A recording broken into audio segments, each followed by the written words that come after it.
आपका हमारा यहाँ भी कार्यक्रम होता है, हम देखते हैं कि कृष्ण जी का फोटो रहता है, पूरा रथ पर बैठे हुए अर्जुन भी साथ में रहते हैं, जो महाभारत में उपदेश देते हैं कृष्ण जी, मतलब वही मतलब सीन रहता है, मतलब फोटो, तो मतलब ऐसा मतलब क्यों, मतलब वही फोटो का मतलब स्वरूप का मतलब क्यों पूजा करते हैं, मतलब आरती होती है। और अकेले कृष्ण जी या मतलब गाय के साथ गाय चराते हुए, मतलब कई तरह के कृष्ण जी का मतलब फोटो है लेकिन हम देखते हैं वही खाली मतलब उपदेश वाला सीन ही मतलब रहता है। उपदेश के सीन का मेरा तात्पर्य है जी कि जो व्यक्ति युद्ध क्षेत्र में, ये हम लोग का जो जीवन जो है ना, एक तरह से युद्ध क्षेत्र है, पूरा का पूरा जीवन। और इस युद्ध क्षेत्र में जो व्यक्ति अपनी मेधा को, यानी अपनी बुद्धि को, अपने विवेक को स्थिर रख सकता है, डामाडोल नहीं होने देगा, इसका मतलब कि वो अन्य जो सामान्य परिस्थिति होती है तो उसमें तो बिल्कुल ही सामान्य रहेगा, वो उसमें थोड़ा भी उसको डिस्टर्ब नहीं होगा। और जो असामान्य परिस्थिति आती है, युद्ध असामान्य परिस्थिति होती है ज़िंदगी में, कभी कभी होती है, तो ज़िंदगी में जो कभी कभी जो चीज़ जो असामान्य स्थिति है उसमें भी वह सामान्य रह जाएगा। तो युद्ध के समय में जो शांत रह सकता है, जो अपना धैर्य रख सकता है, जो अपनी बुद्धि को बचा के रख सकता है,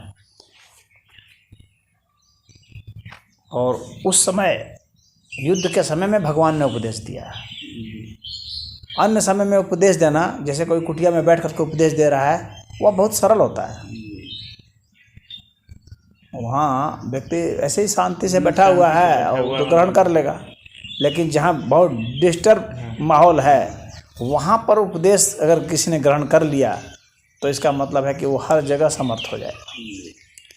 तो वह एक बहुत ऐसे वातावरण में दिया गया है उपदेश जिस समय सारा डिस्टर्बेंस था, और वो भी खाली युद्ध ही नहीं था बल्कि वो अपनों के बीच में युद्ध था, यानी डिस्टर्ब में और डिस्टर्ब था, समझ रहे हो, जो कि मनुष्य के भावना को भी तोड़ देता है, दिमाग को तोड़ ही दे रहा है, बल को भी तोड़ दे रहा है, हर तरीके से उसको आत्मिक स्तर पर भी झंझोड़ देता है। तो वैसी स्थिति में जो भगवान ने उपदेश दिया है वहाँ, वह सबसे महत्वपूर्ण क्षण है किसी भी सभ्यता का, और वह उपदेश बहुत उच्च स्तर का उपदेश है। इसीलिए उपदेश वाला जो है दृश्य जो है वह मुझे ज़्यादा प्रिय है। बनस्पत की गाय चराते हुए भगवान का फोटो या बाल मक्खन खाते हुए फोटो, वह मुझे पसंद नहीं है, क्योंकि वो उससे बहुत संदेश नहीं जाएगा समाज में। हाँ, फोटो तो बहुत है, राधा के साथ डांस करता हुआ फोटो है, वो ये है। हाँ, तो बहुत सारे तरह के फ़ोटो होते हैं, लेकिन वे फ़ोटो जो है हमें पूर्ण रूप से परिपक्व नहीं बनाते हैं। हमें पूर्ण रूप से परिपक्व तो वही बनाते हैं युद्ध के मैदान में जो उपदेश है। हाँ, और ये सबके लिए उपयोगी हो जाता है, चाहे कोई बच्चा हो, विद्यार्थी है, चाहे कोई किसी भी क्षेत्र में जो काम कर रहा है वो व्यक्ति, और या किसी भी क्षण में है, चाहे किसान है, चाहे एक मजदूर है, चाहे एक अधिकारी है, चाहे एक नेता है, चाहे कोई समाज सेवी है, वो सारे उपदेश जो है उसके ऊपर लागू होते हैं। और वह परिदृश्य, युद्ध के मैदान का जो परिदृश्य है वह लागू होता है, वह व्यक्ति को याद दिलाता है कठिन परिस्थितियों में भी तुम्हें स्थिर रहना है, तुम्हें अपनी भावनाओं पर नियंत्रण करना है, और अपनों के बीच में जो युद्ध है उस युद्ध में तुम्हें न्याय का पक्ष लेना है, क्योंकि अपनों के बीच में जो युद्ध होता है वो सबसे कठिन युद्ध होता है। हमारी पत्नी हमारी माँ से लड़ रही हो, हाँ, हमारा ही बेटा जो है हमारी पत्नी से लड़ रहा हो हमारे भाई हमारे से लड़ रहे हो, तो वो काफ़ी कठिन समय होता है। हमारे नाना हमारे से लड़ रहे हैं, हमारे दादा लड़ रहे हैं, तो उस स्थिति में आदमी जो है कि उसमें क्या निर्णय लेगा वह बहुत होता है। हाँ, अपना हमारा करीबी मित्र है, उससे लड़ाई लड़नी पड़ रही है, तो वैसी स्थिति के लिए मनुष्य को कैसे तैयार किया जाए, तो उसके लिए गीता श्रेष्ठ है, गीता का वह दृश्य श्रेष्ठ है। भगवान कृष्ण की तरफ से और सारी छवि अच्छी है, लेकिन हमें उसमें से कोई एक ही छवि में चुननी थी। तो जो अगर एक छवि मुझे चुननी होगी तो मैं वही छवि चुनूंगा कि युद्ध के मैदान में मैं समाधिस्थ हूँ। कुटिया पर और पहाड़ पर और जंगल में जाकर समाधि लगाना बहुत आसान है, हाँ, लेकिन युद्ध के मैदान में समाधि लगाना बहुत कठिन है, असंभव है। और वहाँ पर जो समाधि लगा सकता है फिर वही वास्तविक जो है योगी है, वो योगेश्वर है, योगियों का भी योगी है वो, इसीलिए उसको योगेश्वर कहा गया।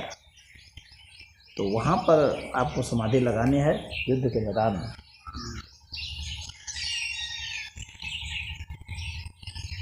तमाम विपरीत परिस्थितियाँ में, कहीं आपको थाने में कोई पकड़ के ले गया, जेल में डाल दिया, आर्थिक झंझटों से जूझ रहे हैं, दाने दाने को मोहताज हैं, आपके बच्चे आपको धक्का दे के घर से बाहर भगा दिए हैं। हो रहा है समाज हाँ, मतलब हो रहा है। आपकी पत्नी बेवफा हो गई है, दूसरे के साथ फंस गई है, भाग गई है। हाँ, आपकी प्रेमिका आपको धोखा दे रही है, आपके मित्र आपको धोखा दे रहे हैं, आपका बिजनेस चौपट कर रहे हैं। तो ऐसी स्थिति में आप क्या करेंगे? ऐसी स्थिति में आपको कौन सलाह देगा? तो गीता ही सलाह दे सकती है और कोई नहीं सलाह दे सकता, और किसी के बस का नहीं। तो सलाह का मतलब ये वैसी स्थिति में उतनी विपरीत परिस्थिति में भी आप आध्यात्मिक हो सकते हैं। गीता का यह संदेश। या आपने घोर से घोर पाप कर्म किए हैं, आपने मर्डर किया है, हाँ, आपने बलात्कार किया है, आपने लूटा है, पीटा है, तो फिर आपके लिए और कहाँ रास्ता है? तो गीता ही रास्ता है। घोर से घोर पापी के लिए, घोर से घोर कुकर्मी के लिए, घोर से घोर लालची के लिए गीता ही रास्ता है।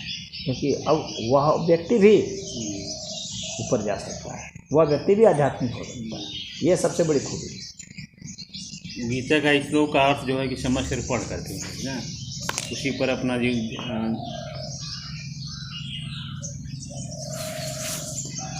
हाँ, उसको पढ़े, उसके बाद उसको गुने, उसके बाद जो है उसको अपने आचरण में लाने की कोशिश करे, साधना करे उसकी।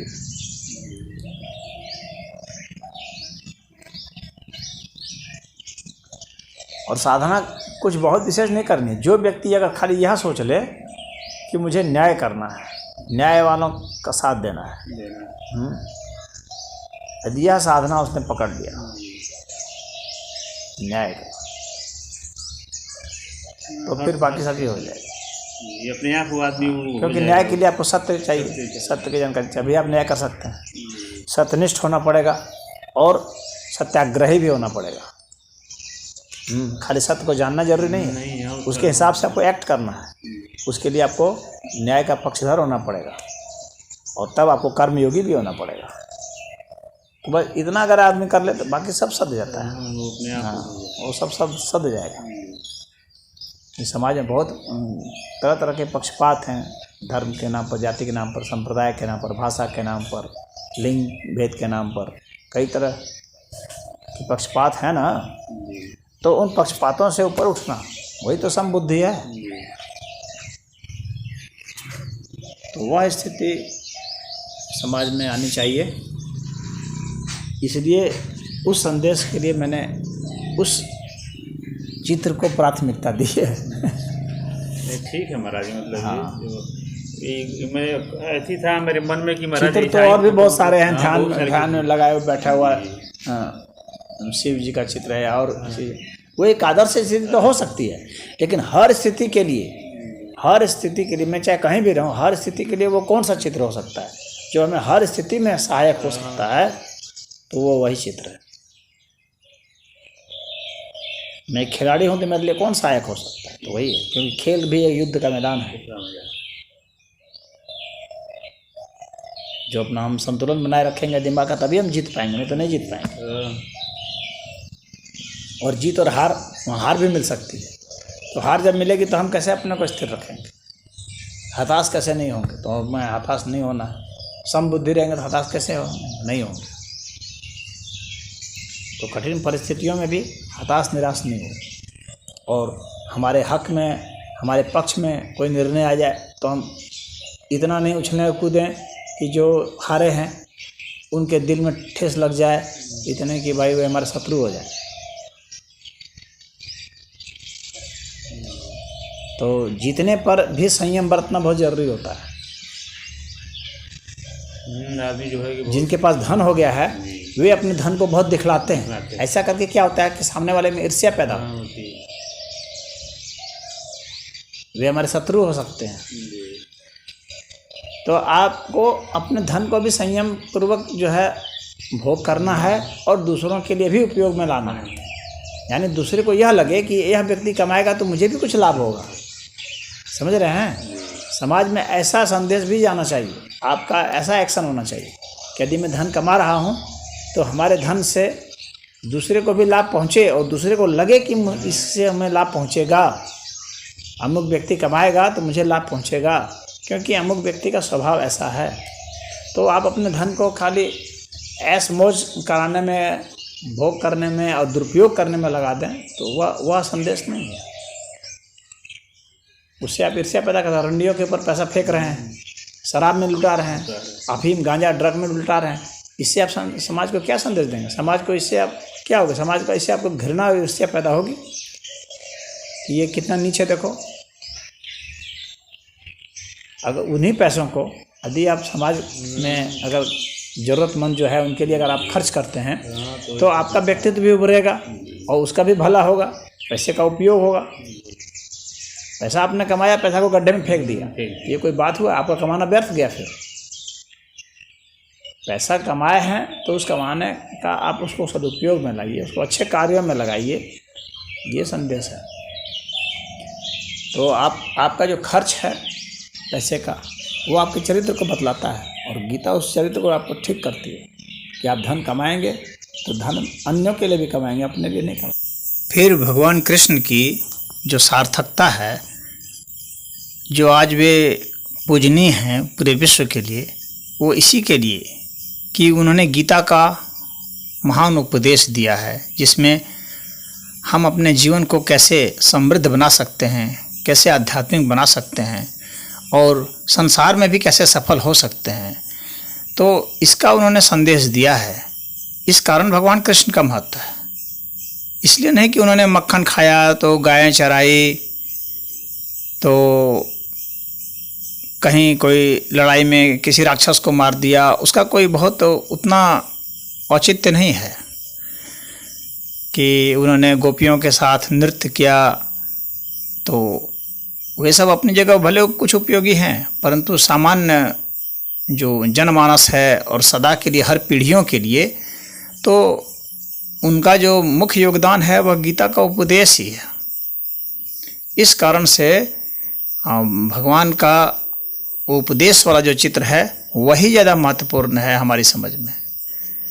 और गीता चूँकि सर्वश्रेष्ठ ग्रंथ है सनातन धर्म का, तो इसलिए, और फिर गीता सर्वश्रेष्ठ भी है, और फिर गीता का जो उपदेश का जो चित्र है, तो जाहिर सी बात है कि वो सर्वश्रेष्ठ होगा। भगवान भी जो हैं अपने पुरुषोत्तम स्वरूप में आए हैं, तो उनका जो वह स्वरूप है वह सर्वश्रेष्ठ ही है। तो इस कारण से मैंने उस चित्र को प्राथमिकता दी है, तो इसलिए वहाँ पर मैं रखता हूँ। और अर्जुन भी उसमें महत्वपूर्ण है कि शिष्य कैसा होना चाहिए, यह भी अर्जुन के माध्यम से हम समझ सकते हैं, यही मतलब है। और अर्जुन ने भी जो देखोगे तो ऐसे प्रश्न पूछे हैं, ऐसी जिज्ञासा की है जो सिर्फ अर्जुन के लिए नहीं बल्कि सभी के काम की हो। तो शिष्य भी ऐसा होना चाहिए जिसकी जिज्ञासा ऐसी होनी चाहिए जो कि बिल्कुल निहायत ही व्यक्तिगत नहीं हो, वह सबके लिए हो। निजीगत प्रश्न का औचित्य है, लेकिन फिर भी जो सार्वजनिक प्रश्न होते हैं, जो सभी पीढ़ियों के लिए जो प्रश्न होते हैं, जिज्ञासाएं होती हैं, वे ज़्यादा महत्वपूर्ण हैं। तो अर्जुन की भी महानता है कि उन्होंने जो प्रश्न किए हैं तो वे सबके लिए हैं और सभी पीढ़ियों के लिए हैं। तो इसलिए भी यह चित्र जो है मुझे पसंद है। तो कृष्ण ने भी और अर्जुन ने भी, दोनों ने अपनी भूमिकाएं बहुत सही ढंग से निभाई हैं। और आज हम लोग के पास संस्कृति में यह गीता एक बहुत धरोहर है, पूरी मानव जाति के लिए धरोहर है और रहेगी। मैं यह जान रहा हूँ कि तुम्हारे पूछने के पीछे एक और मंतव्य क्या है। अधिकतर लोग इस चित्र को अपने घर में लगाने से डरते हैं, क्योंकि उनको लगता है युद्ध के चित्र को लगाया जाएगा तो उनके घर में भी युद्ध होने लगेगा। लेकिन चित्र आप नहीं लगाए हैं तो क्या युद्ध नहीं हो रहे हैं? युद्ध तो हो ही रहे हैं। युद्ध को आप नहीं रोक सकते, यह स्वाभाविक है और ये होता ही रहता है। प्रश्न यह नहीं है कि युद्ध होगा कि नहीं होगा, युद्ध तो हो ही रहा है।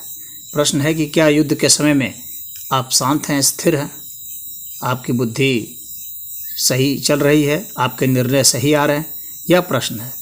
तो आप जो डरे हुए हैं, डरे हुए व्यक्ति जो है इस तरह के चित्रों से डर जाते हैं। तो वास्तव में आपके भीतर भय है, चित्र आपको क्या डराएगा? यदि आप अभय हैं तो चित्र तो एक अच्छा संदेश देता है। आप बढ़िया बढ़िया चित्र लगा लेंगे तो क्या घर में झगड़ा नहीं होगा? यदि ऐसा होता तब तो सब लोग झगड़ा से मुक्त हो जाते, अच्छे अच्छे चित्र लगा लगा करके। परंतु ऐसा संभव नहीं है। वास्तविकता, हकीकत को पहचानिए।